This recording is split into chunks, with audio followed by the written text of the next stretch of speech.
মানুষ যখন মৃত্যুবরণ করে তার সমস্ত আমল বন্ধ হয়ে যায়, শুধুমাত্র ৩ ধরনের আমল চালু থাকে। এই মর্মে হযরত রাসূল করিম সাল্লাল্লাহু আলাইহি ওয়াসাল্লাম ইরশাদ করেন, ইযা বাতাল ইনসানু ইনকাতা আনহু আমালুহু ইল্লা মিন সালাসাতিন সাদাকাতিন জারিয়াতিন আও ইলমিন ইনতাফা বিহি আও ওয়ালাদিন সালিহিন ইয়াদউ লাহু أو كما قال النبي عليه الصلاة والسلام। আল্লাহর হাবিব হযরত রাসূল করিম সাল্লাল্লাহু আলাইহি ওয়াসাল্লাম ইরশাদ করেন, যখন মানুষ মৃত্যুবরণ করে তার সমস্ত আমল বন্ধ হয়ে যায়, তবে ৩ ধরনের আমলের সওয়াব সে পাইতেই থাকে। ১ নম্বর হচ্ছে সদকায়ে জারিয়া। সদকায়ে জারিয়া কি? মসজিদ বা মাদ্রাসায় কিছু দান খয়রাত করা বা মানব কল্যাণ সম্পর্কে কিছু কাজ করা, যেমন পুকুর খনন করা, কূপ খনন করা বা বৃক্ষরাজি রাস্তার পাশে বপন করা, তার ছায়ার নিচে এসে মানুষেরা আরাম করে, অথবা কোনো মাদ্রাসার ছাত্রকে কিছু সাহায্য সহযোগিতা করা, কিতাব কিনে দেওয়া বা কোরআনুল কারীম কিনে দেওয়া, কাপড় চোপড় ক্রয় করে দেওয়া, এগুলো হচ্ছে, বা টিউবওয়েল গেড়ে দেওয়া, এগুলো সদকায়ে জারিয়া। এগুলো যতদিন থাকবে ততদিন সে সওয়াব পাইতেই থাকবে। ২ নম্বর হচ্ছে আও ইলমিন ইনতাফা বিহি, এমন ইলম যে সে শিখেছিল এবং অপরকে তা শিখিয়েছে। যেমন সে মনে করেন কোরআন সহি করে পড়া জানত, সে অপরকে সহি করে শিখিয়ে গেছে। তো এই শিখানোর ধারাবাহিকতা যতদিন চালু থাকবে, তার ছাত্র তার ছাত্রকে পড়াবে, তার ছাত্র তার ছাত্রকে পড়াবে, এইভাবে যতদিন চালু থাকবে ততদিন সে সওয়াব পাইতে থাকবে। ২ নম্বর, অথবা কোনো সে হাদিস শিখেছিল, কোনো মাসলা মাসাইল শিখেছিল, সে অপরকে শিখিয়েছে, এর দ্বারা সে আমল করতেছে, তো এর সওয়াব সে পাইতেই থাকবে। ৩ নম্বর হচ্ছে আও ওয়ালাদিন সালিহিন ইয়াদউ লাহু, নেককার সন্তান রেখে গেছে, কোরআনুল কারীমের হাফেজ অথবা হক্কানা আলিম বানিয়ে গেছে, অথবা দিনদার আল্লাহওয়ালা, সে সন্তান ৫ ওয়াক্ত নামাজ পড়ে মা বাবার জন্য গুনাহ মাফ চায়, দোয়া করবে, এই সওয়াবও মৃত্যু ব্যক্তি পাইতেই থাকে। তো সন্তান মা বাবার জন্য দোয়া কিভাবে করবে? আল্লাহ পাক রব্বুল আলামিন কোরআনুল কারীমের মধ্যে এটাও শিখিয়েছেন। সূরা বনী ইসরাঈলের মধ্যে আছে, রব্বিরহামহুমা কামা রাব্বায়ানি সগীরা, হে আমার প্রভু, তাদের উভয়ের প্রতি দয়া করুন, রহম করুন, যেমন তারা আমাকে শৈশবকালে লালন পালন করেছে। সূরা ইব্রাহিমের মধ্যে আরাকাতের মধ্যে আল্লাহ পাক বলেছেন, রব্বিগফিরলি ওয়া লিওয়ালিদাইয়া ওয়া লিল মুমিনিনা ইয়াওমা ইয়াকুমুল হিসাব, হে আমার প্রভু, আমাকে এবং আমার মাতা-পিতা এবং সকল মুমিন মুমিনাত বন্ধুদেরকে আপনি ক্ষমা করুন কিয়ামতের দিন। কিয়ামতের দিন ভয়াবহ কঠিন সময়, আমাদেরকে আপনি আমাকে এবং আমার মাতা-পিতাকে এবং আমার সকল মুমিন মুমিনাতকে আপনি ক্ষমা করে দিন। এইভাবে নিয়মিতভাবে সর্বদা দোয়া করা। তো মা বাবা ইন্তেকালের পরে সন্তান সন্ততির করণীয় কয়েকটি বিষয় আপনাদের সামনে আমি 15টি বিষয়ে আলোচনা করতেছি। ১ নম্বর, সর্বদা দোয়া করবে। দোয়া কিভাবে করবে? আল্লাহ পাক রব্বুল আলামিন যা শিখিয়েছেন, যেভাবে করতে বলেন তা আমি আপনাদের সামনে উপস্থাপন করলাম। ২ নম্বর হচ্ছে মা বাবার জন্য সদকা করে, সদকায়ে দান, নফল দান খয়রাত করে বা ফরজ দান খয়রাত, যাকাত আদায় করে বা ফিতরা, ওয়াজিব ফিতরা এটি আদায় করে যা সওয়াব পাবে, এগুলো মা বাবার জন্য বকশিশ করে দেওয়া। ৩ নম্বর হচ্ছে মা বাবা মৃত্যুর পূর্বে যদি তাদের উপরে কোনো রোজা ওয়াজিব ছিল, মান্নতের রোজা বা রমজানের রোজা কাজা হয়ে গেছে, সেটি আদায় করে দেওয়া। ৪ নম্বর হচ্ছে মা বাবার জন্য আল্লাহর কাছে ক্ষমা প্রার্থনা করা, আল্লাহ আপনি আমার মা বাবাকে মাফ করে দিন, আল্লাহ আপনি আমার মা বাবাকে মাফ করে দিন। এর কারণে আপনার এই গুনাহ ক্ষমা মাপ চাওয়ার কারণে মা বাবার জন্য মা বাবার গুনাহ মাপ করে, গুনাহকে নেকির দ্বারা আল্লাহ পরিবর্তন করে দেয়। সুবহানাল্লাহ। তাদের মর্যাদা জান্নাত আল্লাহ পাক বৃদ্ধি করে দেবে।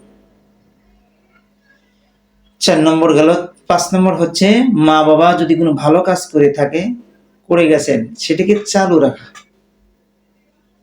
6 নম্বর মা বাবা কোনো খারাপ কাজ ভিত্তি করে গেছে, গুনাহের কাজ, সেটাকে বন্ধ করে দেওয়া। 8 নম্বর মা বাবার কবর জিয়ারত করা নিয়মিতভাবে, শুক্রবারের দিন নিয়ে কবর জিয়ারত করা, বা প্রতিদিন পারলে আপনি সকালে গিয়ে করলেন। বিশেষ করে শুক্রবারের দিন কবর জিয়ারত অবশ্যই করবেন একা একা। এবং মা বাবা যদি কোনো ওয়াদা করে থাকে, অঙ্গীকার করে থাকে, সেটি পূরণ করা। অফু বিল আহদি ইন্নাল আহদা কানা মাসউলা। আল্লাহ পাক কোরআনুল কারীমে বলেছেন যে অঙ্গীকার পূর্ণ করো, কারণ অঙ্গীকারের ব্যাপারে জিজ্ঞাসাবাদ করা হবে। তো তোমার মা বাবা যদি অঙ্গীকার করে থাকে তাহলে সেটিকে কি করবে? পুরো করবে সামর্থ্য অনুযায়ী। এবং তাদের উপরে হজ ফরজ ছিল, কিন্তু মৃত্যুর পূর্বে তার হজ আদায় না করেই মৃত্যুবরণ করছে, হজ আদায় করতে পারেনি। অথচ তাদের উপর হজ ফরজ ছিল, সেই হজ সামর্থ্য আছে, টাকা পয়সা রেখে গেছে মা বাবা, সেটা আদায় করা। অথবা কুরবানি ফরজ ছিল তাদের, সে কুরবানি আদায় করে দেওয়া।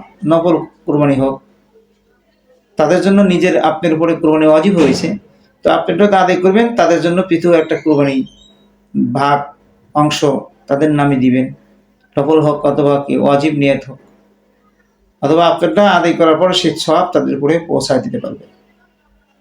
কুরবানি এরকম কাফারা, সে মান্যত মেনেছিল, আপনার বাপ মা, বা কসম খেয়েছিল, সে কসম খেয়ে ভঙ্গ করছে, তার কাফারা আছে, মান্যতের কাফারা আছে। বা রোজা রেখে ভঙ্গ করছিল ইচ্ছাকৃতভাবে, তার কাফারা আছে, সেগুলো আদায় করে দেওয়া। হ্যাঁ, তাহলে এই সব তারা পাতেই থাকবে। এবং মা বাবা মৃত্যুবরণ করছে, তো তাদের বন্ধু বান্ধব যারা ছিল, মায়ের বান্ধবী ছিলেন যারা, তারা এখনো জীবিত আছে। বাবার বন্ধু ছিল, তারা এখনো জীবিত আছে, অথচ আপনার মা বাবা বেঁচে নেই। তাদের সাথে সৎ আচরণ করা, তাদের সাথে দেখাশোনা করা, তাদেরকে সাহায্য সহযোগিতা করা, তাদেরকে ভালো কথা বলা, তাদের কাছে মাঝে মাঝে গিয়ে বসা। হযরত আব্দুল্লাহ ইবনে ওমর রাদিয়াল্লাহু তাআলা আনহু একদিন মক্কার পথ দিয়ে গাধার উপরে আরোহণ করে চলতেছিলেন। এমন অবস্থায় এক গ্রাম্য ব্যক্তি বেদুনকে দেখে হযরত আব্দুল্লাহ ইবনে ওমর রাদিয়াল্লাহু তাআলা আনহু গাধা থেকে নেমে ওই লোকটাকে গাধার উপরে আরোহণ করালেন এবং মাথার পাগড়ি পরাইয়ে দিয়ে অনেক সম্মান করলেন। আব্দুল্লাহ তাবিন, জলিল কদর তাবিন আব্দুল মালিক আব্দুল্লাহ বিন দিনার, তিনি বলেন যে হযরত, আপনি এত সম্মান করলেন লোকটিকে, সে তো সাধারণ একজন গ্রামের মানুষ, বেদুন মানুষ, তাকে মোটামুটি সাধারণ কিছু দান খরচ করলেই তো হয়ে যেত, সে খুশি হয়ে যেত। আপনি নিজের পাগড়ি পরাইয়া দিলেন, গাধার উপর আরোহণ করে আপনি নিজে হেঁটে যাচ্ছেন। হযরত আব্দুল্লাহ ইবনে ওমর রাদিয়াল্লাহু তাআলা আনহু তখন বললেন যে ইনি আমার বাবার বন্ধু ছিলেন। হযরত রাসূল কারীম সাল্লাল্লাহু আলাইহি ওয়াসাল্লাম থেকে আমি হাদিস শুনেছি যে মা বাবার বান্ধবী বা বন্ধু যারা, তাদের সাথে সৎ আচরণ করা, ভালো আচরণ করা, ভালো ব্যবহার করা, এটি বড় সওয়াবের কাজ। এবং এর দ্বারা যে সওয়াব হয়, এই সওয়াব আল্লাহ পাক রব্বুল আলামিন মা বাবার এই উছিলায় কবর আযাব আল্লাহ মাফ করে দেন, তাদের মর্যাদা আল্লাহ পাক বৃদ্ধি করে। তো এই জন্য আমরা একটি কথা, এবং আরেকটা হচ্ছে কি, মা বাবার জন্য আল্লাহর কাছে ক্ষমা প্রার্থনা করা। আল্লাহ, আপনি আমার মা বাবাকে ক্ষমা করে দিন। আল্লাহ, আপনার মা বাবাকে ক্ষমা করে দিন। আল্লাহ, আমার মা বাবাকে ক্ষমা করে দিন। এবং মানুষের কাছে মা বাবার জন্য ক্ষমা প্রার্থনা করা, যে আল্লাহর কাছে তো চাবেন, মা বাবার কাছে, মানুষের কাছে মা বাবার জন্য ক্ষমা প্রার্থনা করা।